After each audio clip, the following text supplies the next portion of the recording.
നബി സല്ലല്ലാഹു അലൈഹി വസല്ലം തങ്ങളുടെ കൂടെ സ്വർഗത്തിലെത്താനുള്ള അവിടത്തെ കാണാനുള്ള സൗഭാഗ്യത്തിന് അവിടുന്ന് വെച്ച കണ്ടീഷൻ എന്താ? ലൈസ ഫീ ഖൽബിക ഗിശ്ശുൻ ലിഅഹദിൻ.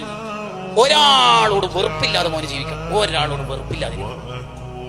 നമുക്ക് ഒരാളോട് എങ്ങനെ വെറുപ്പ് തോന്നുന്നത്? ശരിക്കും വെറുപ്പ് തോന്നാനുള്ള ഒരു കാരണം ഒന്നിക്കിൽ നമുക്ക് കിബർ ഉണ്ടാവും, അല്ലെങ്കിൽ അയാളോട് അസൂയ ഉണ്ടാവും. രണ്ടും നമ്മുടെ പ്രശ്നമാണ്.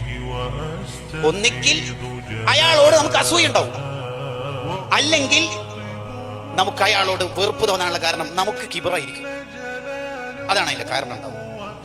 ഒരാളെ കാണുമ്പോൾ നമുക്ക് മോശം വിചാരം വരുന്നു. ഉദാഹരണത്തിന്, അയാൾ എപ്പോഴും ഉസ്താദ്മാരെ മുമ്പിൽ വലിയ ആളാകാൻ കളിക്കുന്ന ആളാണ്, ബാഡ്ജ് കിട്ടാൻ ശ്രമിക്കാൻ വലിയ കഴിവുള്ള ആളാണ്, സ്റ്റേജിൽ തന്നെ ഇരിക്കണം എന്ന് മൂപ്പർക്ക് ഭയങ്കര പൂതിയുണ്ട്.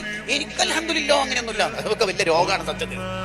ഈ തസ്കിയത്തുൻ നഫ്സാണ് അത്തരക്കാർക്ക് ഉണ്ടാവുക. എന്ന് പറഞ്ഞാൽ ഞാൻ കുഴപ്പമില്ലാതെ ഇങ്ങനെ ഒരു ചിന്ത വരും.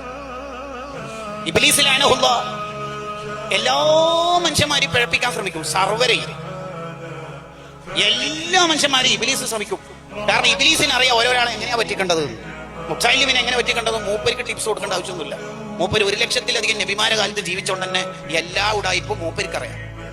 അതിൽ പെട്ട ഒന്നാണ്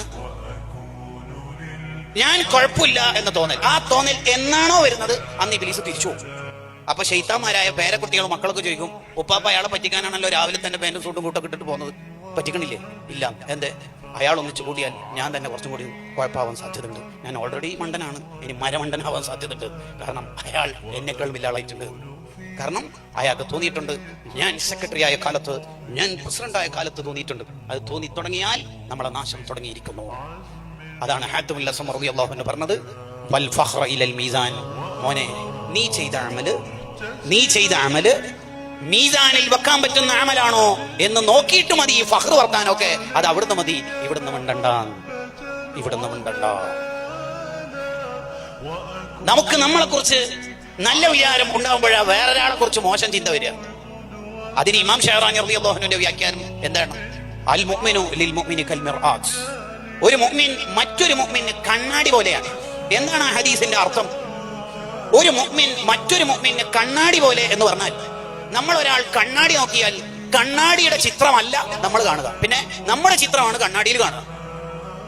നമ്മുടെ ചിത്രമാണ് കണ്ണാടിയിൽ കാണുക എന്ന പോലെ വേറൊരു മുഅ്മിൻ നിന്റെ മുമ്പിൽ നിൽക്കുന്ന കണ്ണാടിയാണ്. ആ മുഅ്മിനെ കുറിച്ച് കാണുമ്പോൾ ആ മുഅ്മിനെ കുറിച്ച് നിനക്ക് മോശം വിചാരമുണ്ടെങ്കിൽ ആ മുഅ്മിൻ എന്ന കണ്ണാടിയിലൂടെ നിന്നെയാണ് നീ കാണുന്നത്. നിന്റെ ഹൃദയത്തിന്റെ വൃത്തികേട് കൊണ്ടാണ് അയാൾ പൈസന്റെ ആളാണ്, അയാൾ സ്റ്റേജിന്റെ ആളാണ്, അയാൾ ബാഡ്ജ് കിട്ടാൻ വേണ്ടിയാണ് അവിടെ കളിയിരിക്കുന്നത് എന്ന തോന്നൽ വരുന്നത് അൽ മർഉ യഖീസു അലാ നഫ്സിഹി, നിന്റെ ഹൃദയം കേടുവന്നതുകൊണ്ടാണ്.